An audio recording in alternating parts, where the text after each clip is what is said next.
You've arrived at the Candlelit Archive, a place that does not appear on maps and does not exist during the day. Only when the world grows quiet and the thoughts in your mind begin to slow does it open for you. Tonight, you have been granted access to one of its quietest rooms. A story that was never meant to be rushed, so you do not need to stay awake for it. In fact, you are not expected to.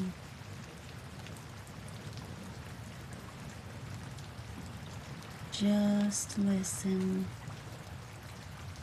as long as you can and let the rest fade on its own.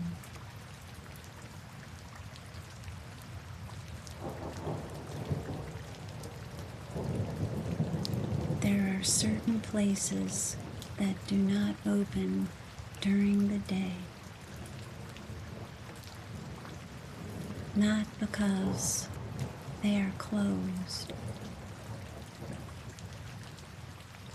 but because they are waiting for the world to become quiet enough.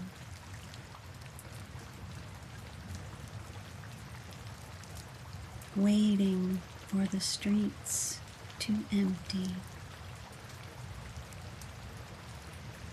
for the windows to darken,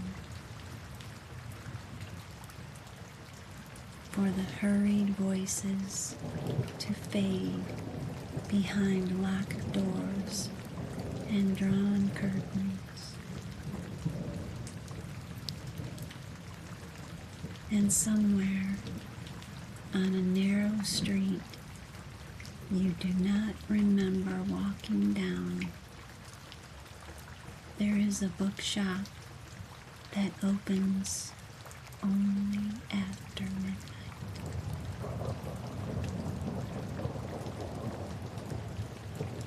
No sign announces it.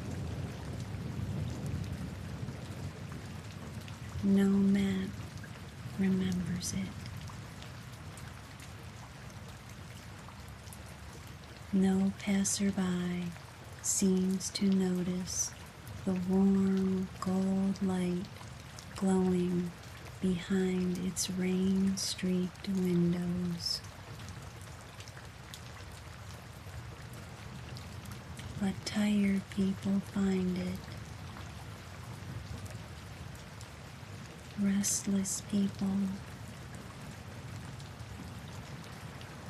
people whose minds have stayed awake long after their bodies wanted sleep. People carrying thoughts too heavy for the hour. And tonight, after a long day, you do not need to explain. The bookshop opens for you.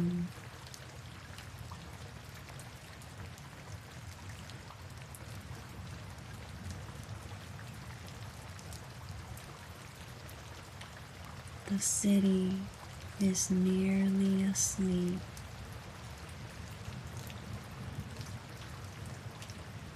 Rain falls softly through the lamplight. Not hard rain, not storm rain.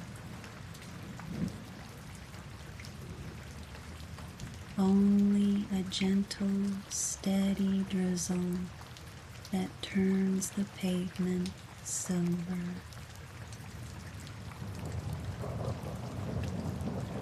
The shops are closed.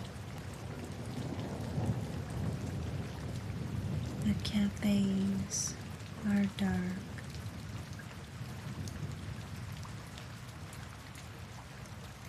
The traffic lights change patiently for streets with no cars. You walk without hurry. Your coat pulled close. Your footsteps quiet beneath the sound of rain. You are not exactly lost, but you are not exactly going anywhere either.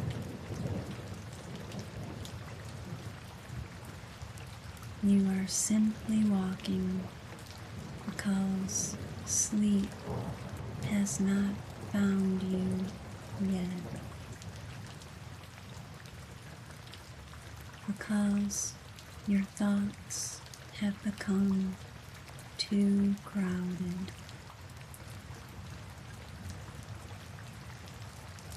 Because some evenings leave a person feeling full of things they cannot name.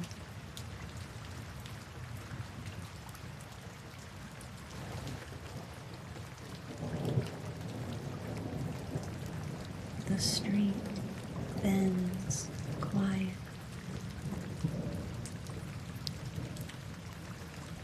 A narrow lane appears between two old brick buildings. You do not remember seeing it before.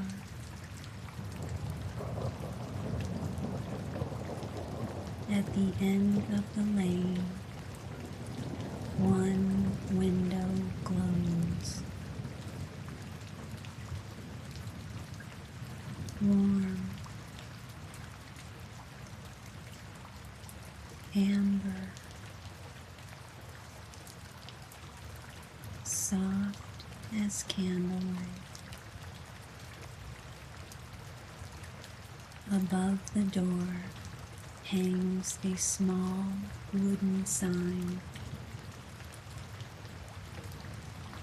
The letters are faded, but still readable. The Midnight Shelf.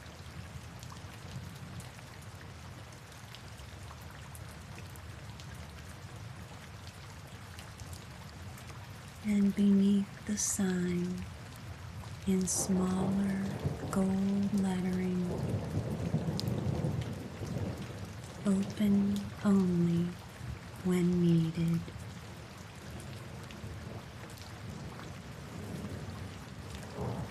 You stand there for a moment beneath the rain, watching the warm light behind the glass. Inside, shelves rise from floor to ceiling. A reading lamp glows beside a velvet chair. A small bell hangs over the door.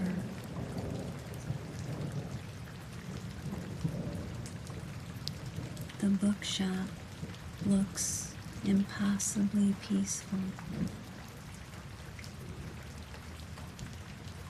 as though it has been waiting all night. Perhaps longer. Then the lock turns gently from inside. The door opens by itself, and warm air drifts out into the rain.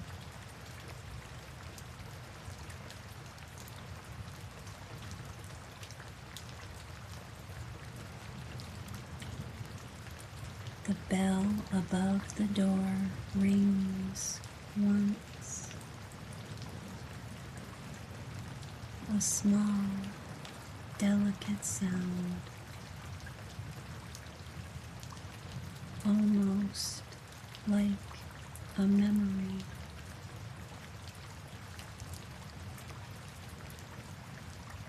The moment you step inside, the rain becomes softer behind you, distant, muffled. The shop smells of old paper, cedar shells, vanilla tea, and a fireplace burning somewhere in the back. There is no music, no bright lights, no rushing, only the low, quiet hush of thousands of books resting in the dark.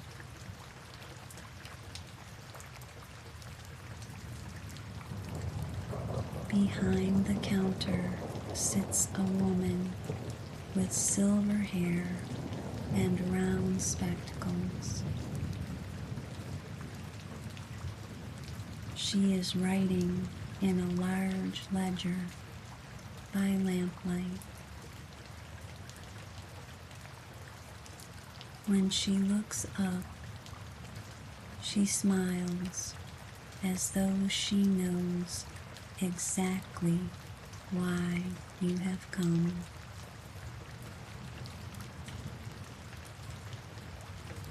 Good, she says softly.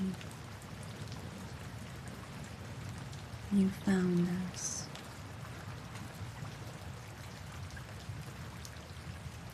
You glance around.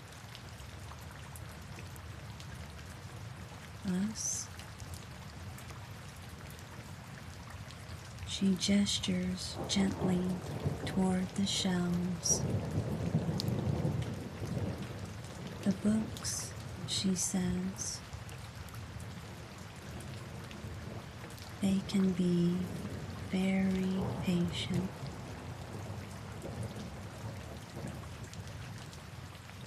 You are not sure what to say,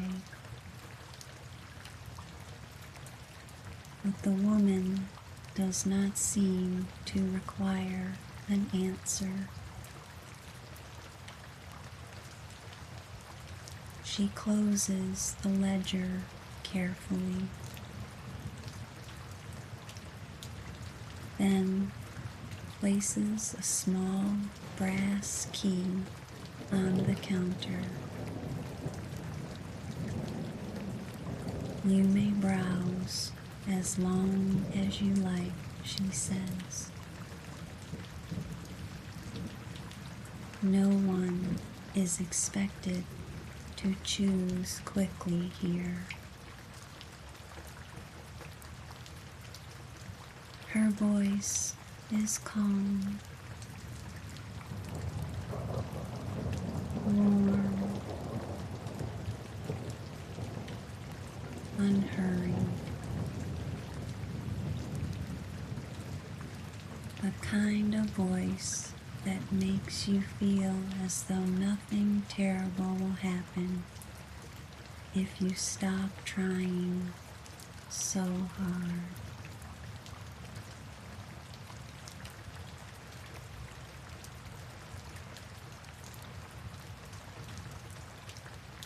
You ask what kind of books the shop sells. The woman smiles.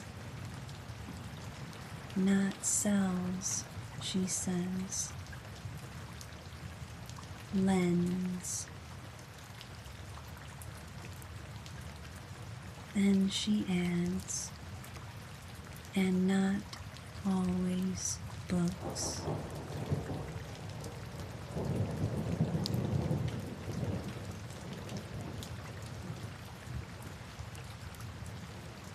You begin walking slowly beneath the shelves. You begin walking slowly between the shelves. They are taller than they looked from outside.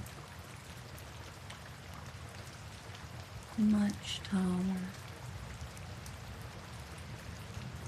The aisles stretch farther back than the building should allow. Some shelves are labeled in neat, handwritten cards. For people who think too much at night.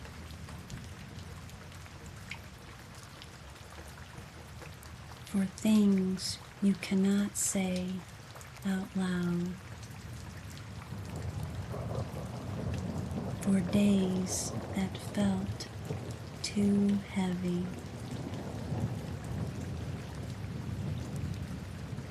For rest you forgot you deserved.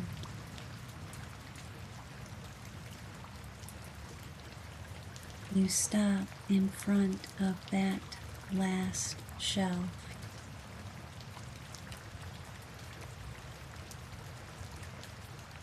For rest you forgot you deserved. Something about the words makes your chest feel softer. Not sad exactly. Only understood.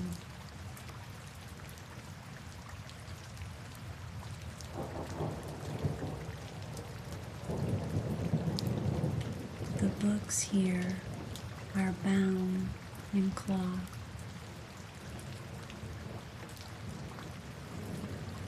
Gray-blue, deep green, soft brown. Their titles shimmer faintly when the lamplight touches them.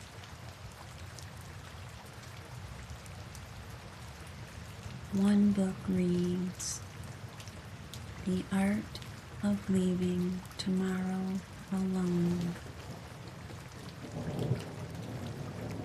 Another,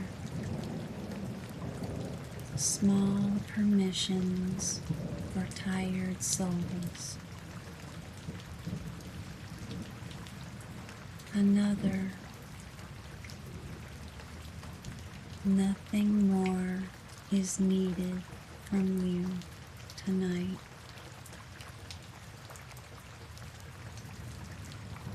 You reach toward the last one.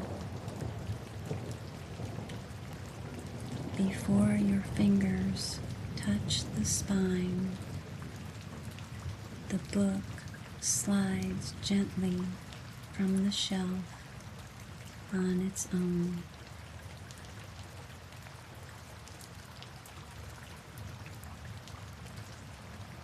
You carry it to a nearby chair. a velvet chair beside a rain-streaked window. Outside, the narrow street glows dimly beneath the lamps. Inside, the shop is warm and still. You open the book.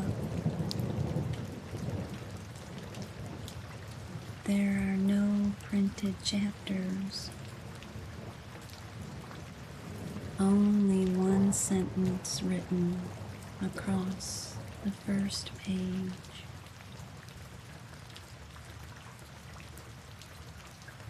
You arrive exactly when you were meant to.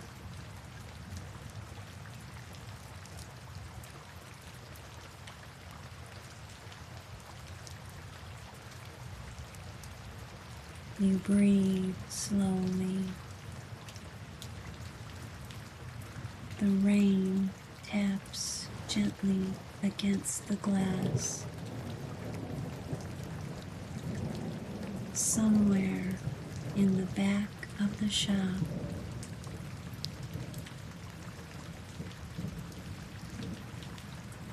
a clock ticks once, then decides not to hurry.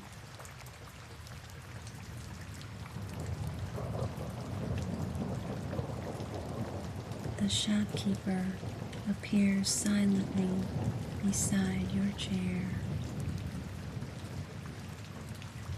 not startling you, only arriving as though she has always been part of the quiet.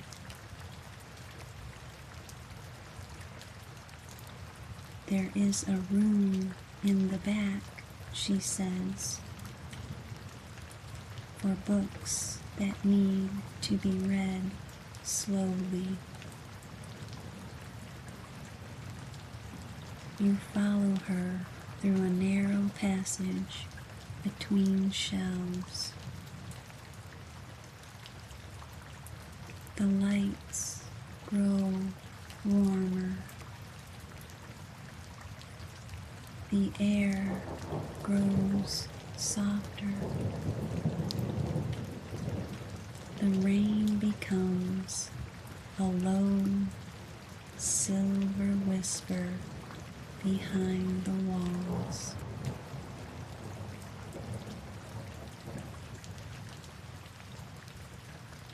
At the end of the passage is a small reading room. A fire burns gently in a stone hearth. Several armchairs sit beneath soft blankets. A kettle rests on a little table,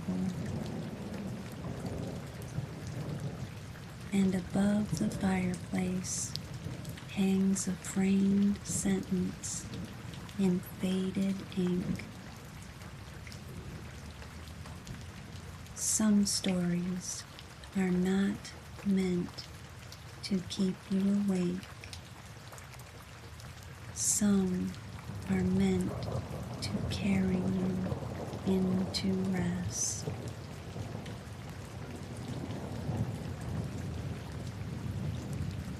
The shopkeeper pours tea into a ceramic cup. Steam rises in slow curls. She places the cup beside you, then nods toward the book in your hands. Begin wherever it opens, she says.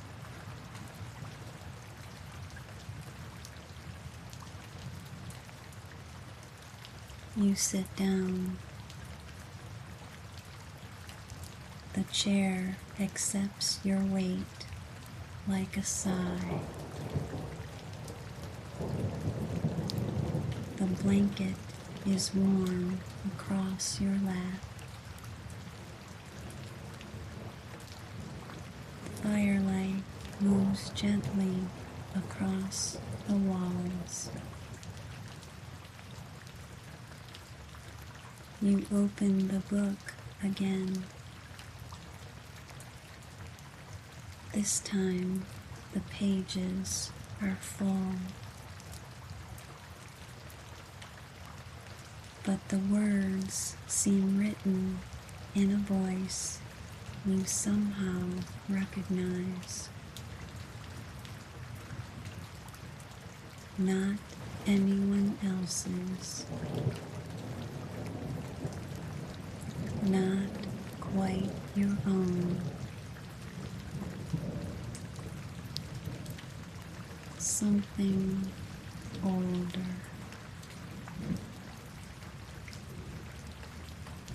Kinder. Closer to sleep.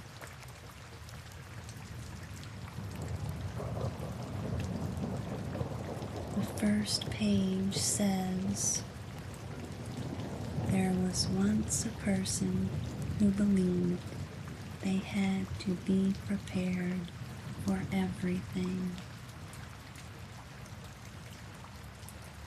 Every outcome. Every disappointment. Every need. Every possible way the world might ask more of them.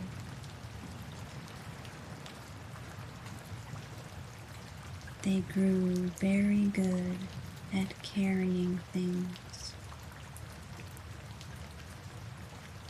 They grew very good at carrying things.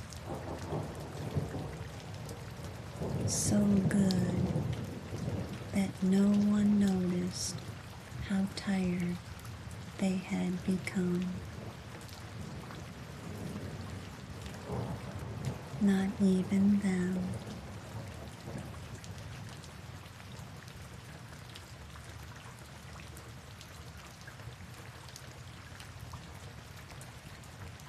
You read slowly.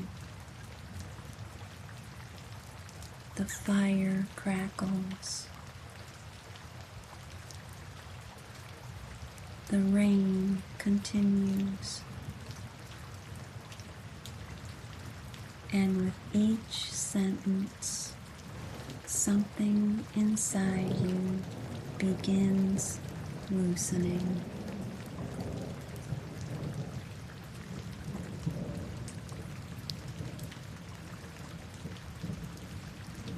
The story in the book is not exciting.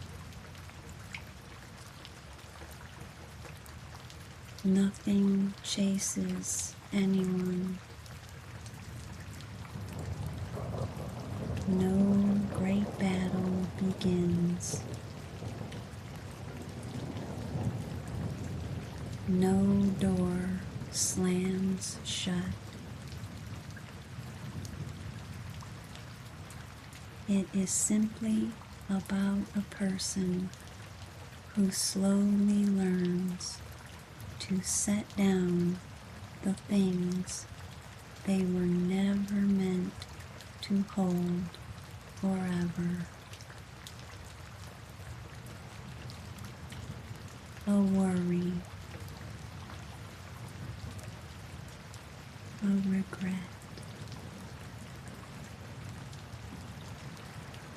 a responsibility that belonged partly to someone else,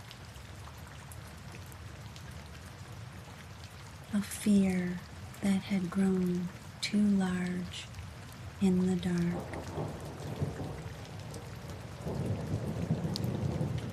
Each page is quiet. Each paragraph softer than the last. And somehow the book knows exactly where your heart has been tired.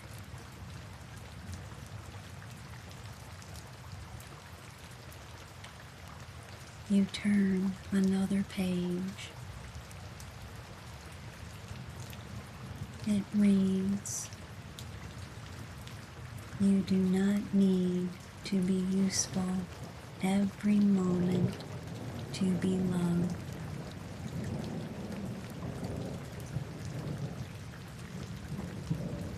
The words remain still on the page, warm in the firelight.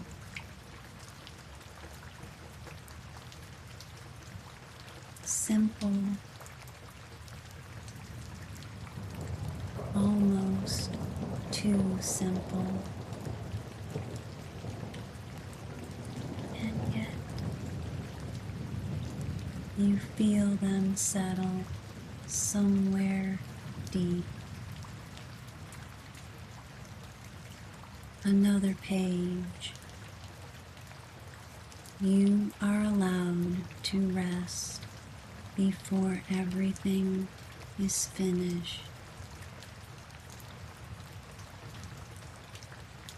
Another. The night does not need you to explain why you are tired. Another. Sleep is not a reward, it is a returning.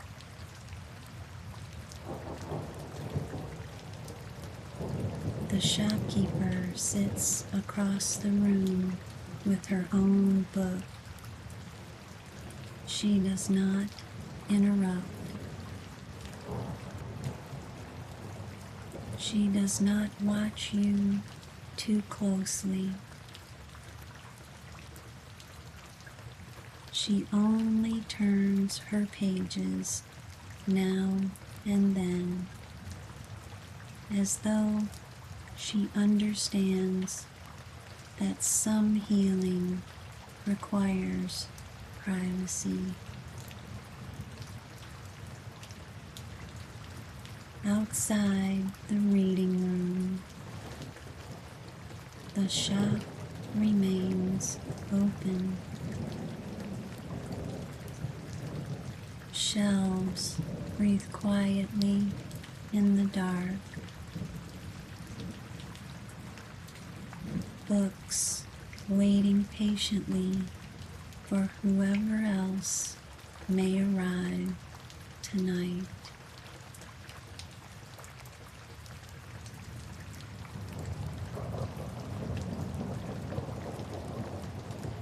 After a while, you hear the bell above the front door ring.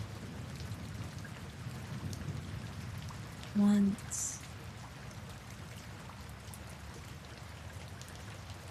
then again later.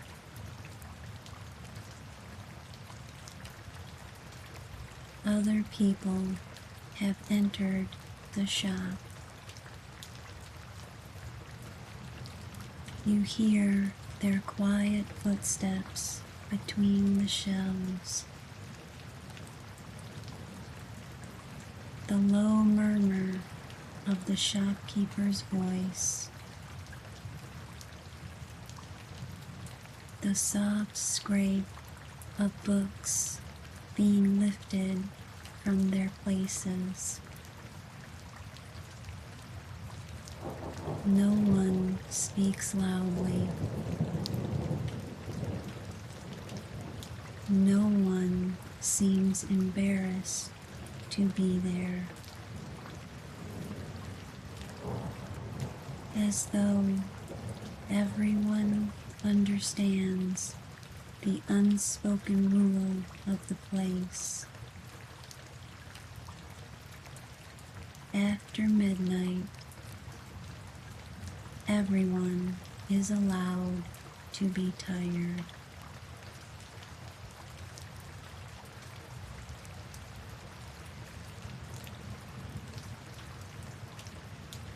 A young man passes the reading room holding a book titled How to Stop Apologizing to the Past. An older woman sits near the window with a field guide to gentle mornings. Someone in a raincoat carries the door you may leave closed.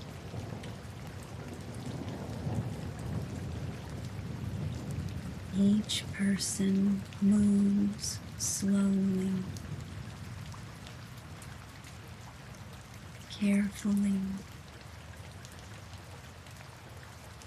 as though the shop has reminded them they do not have to rush through their own becoming.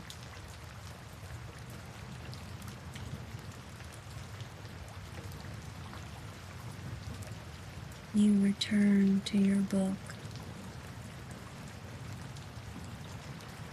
The pages have changed again. Now there is only one paragraph. It says, "There is no version of you that must be perfect before being allowed peace. Not the version who answered every message. Not the version who never disappointed anyone. Not the version who always knew what to do. Peace does not wait for perfection. Peace begins the moment you stop making yourself earn tenderness."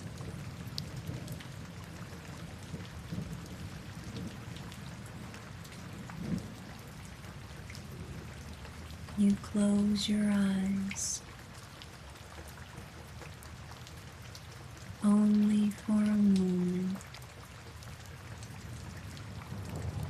The rain fills the silence.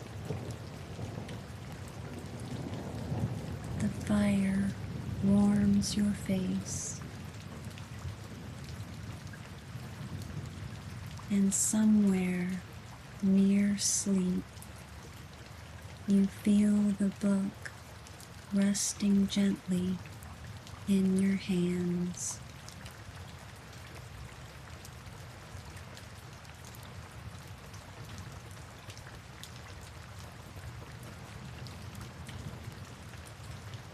When you open your eyes again, the reading room is dimmer.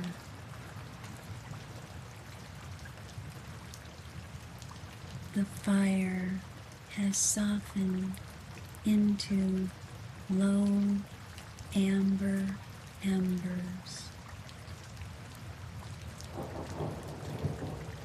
The shopkeeper stands in the doorway. "There is one more shelf you may want to see," she says. "Only if you wish." You follow her deeper into the bookshop. farther than before.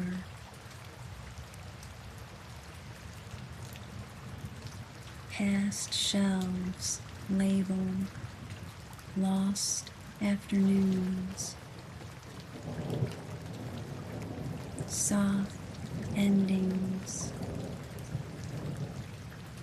Windows Left Glowing, Things that were never your fault.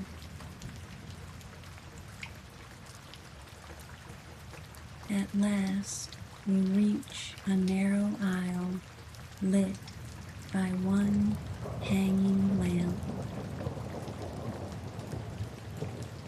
A small handwritten sign reads, Unfinished Things.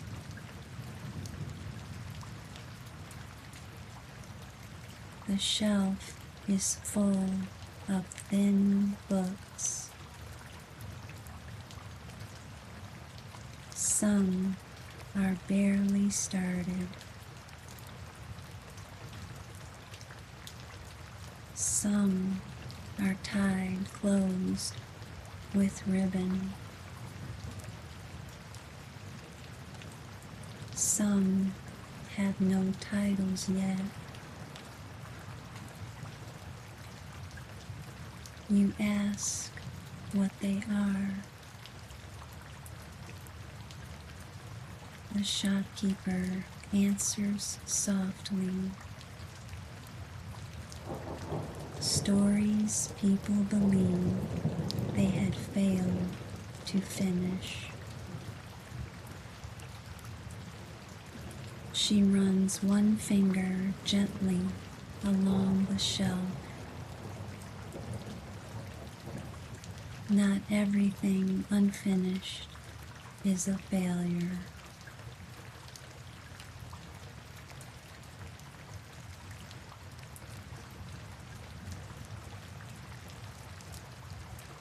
You stand there quietly, thinking of all the unfinished things in your own life. Plans paused, dreams delayed, messages unanswered, rooms not fully clean, tasks moved from one list to another, parts of yourself you promised to return to later. And for the first time, the unfinished things do not feel like accusations. They feel like sleeping seeds, still waiting, still possible, not demanding anything tonight.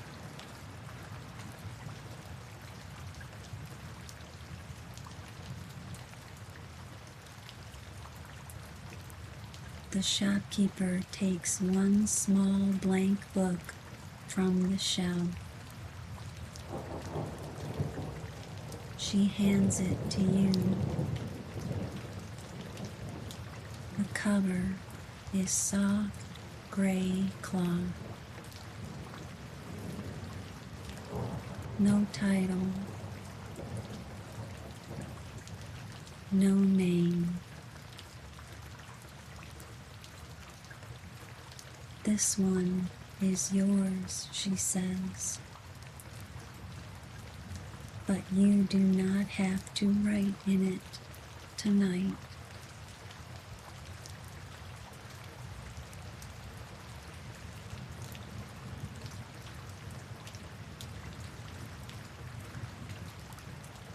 You hold it carefully. It weighs almost nothing. And somehow that makes you want to cry. Somewhere in the distance, a clock begins to chime, not loudly, not sharply, only a soft, low sound moving gently through the walls. The shopkeeper listens, then smiles. Almost morning, she says. You feel surprised. It does not seem possible that so many hours have passed. The night inside the bookshop felt endless, but not in a frightening way. Endless like a blanket. Endless like rain. Endless like a pause you did not know you needed. Other customers begin leaving one by one, each carrying a book wrapped in brown paper, each looking a little lighter than when they came in. The young man with the past, the older woman with the gentle mornings, the person with the door they may leave closed, all stepping back into the rain toward whatever lives wait for them beyond the narrow lane.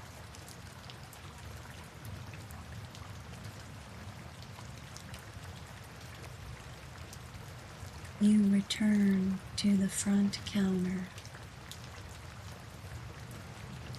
The shopkeeper wraps your 2 books carefully.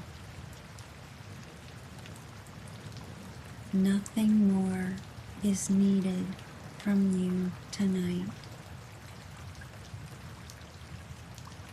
And the small blank book from the shelf of unfinished things. You ask when you should bring them back. She ties the parcel with string, then says, "You'll know."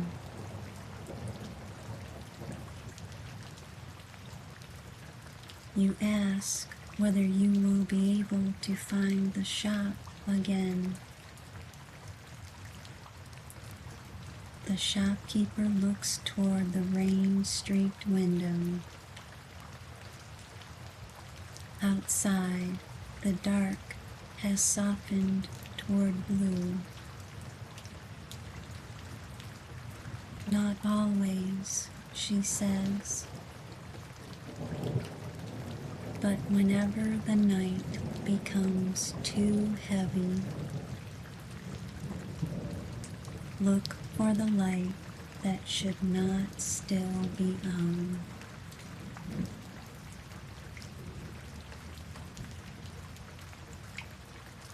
You step back into the lane just before dawn. The rain has become mist. The city is beginning to wake somewhere far away. A fence, a few windows glow pale gold above the street. A delivery truck hums in the distance. Behind you, the midnight shelf still glows warmly. The shopkeeper stands in the window for a moment, then lifts one hand in quiet goodbye.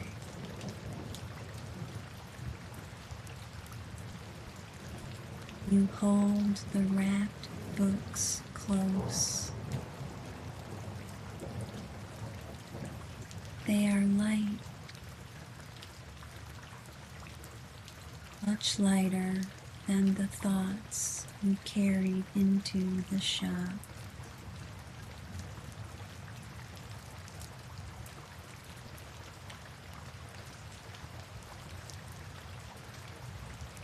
You walk slowly back through the narrow lane. The pavement shines softly beneath the fading street lamps. Your footsteps are calm. Your breathing slower. You do not feel fixed. Not exactly. But you feel accompanied. As though somewhere in the world there is a room full of books that understands the shape of your tiredness.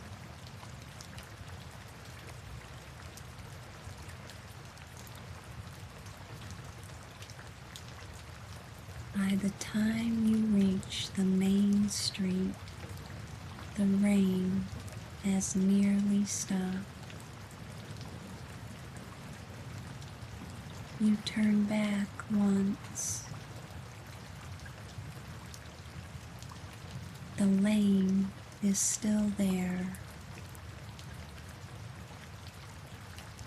but the bookshop window has gone dark. The sign is difficult to read now. The door closed.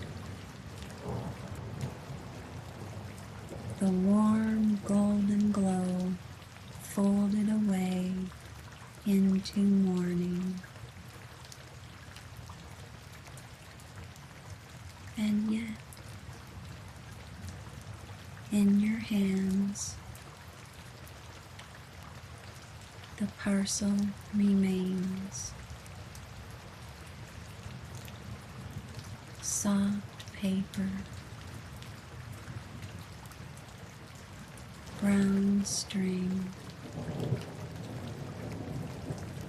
2 quiet books, proof that the place was real enough.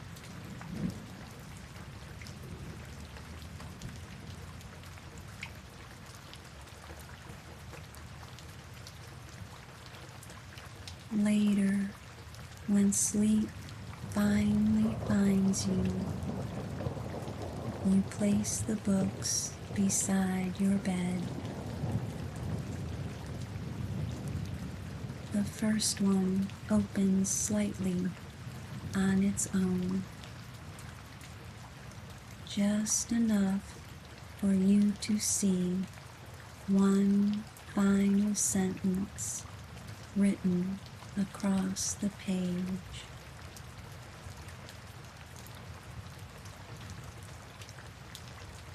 You may begin again gently.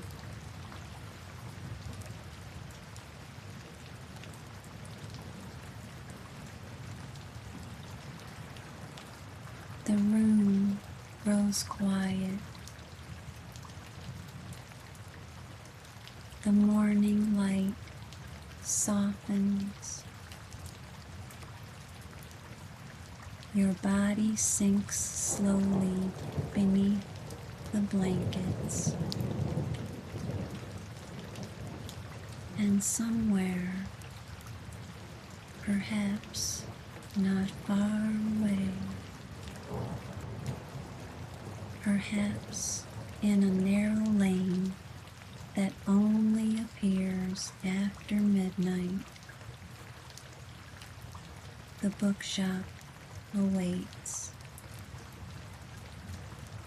Shelves resting in the dark. Lamps turned low. Books dreaming quietly in their places. Waiting for the next tired soul. The next restless mind. The next person who has forgotten that peace does not need to be earned.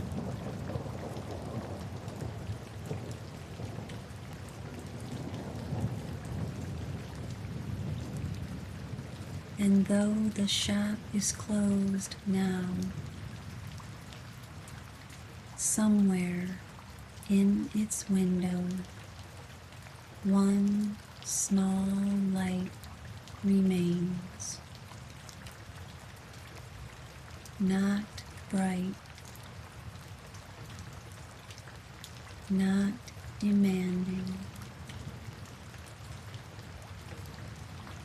only warm, only patient, only there.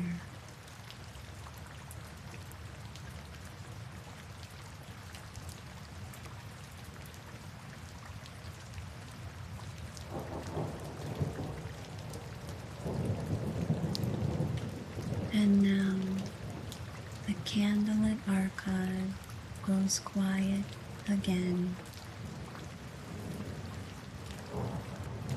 The books return to stillness.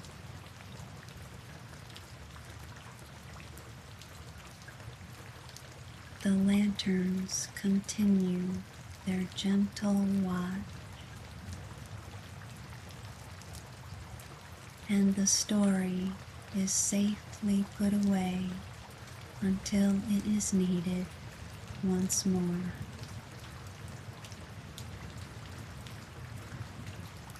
You do not need to finish this moment awake.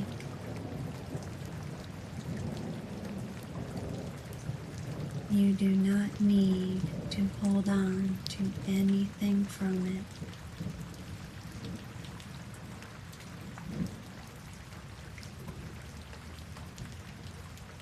Only rest.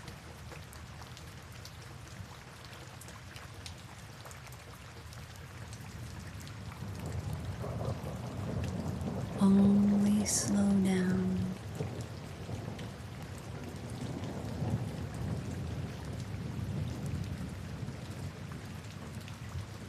only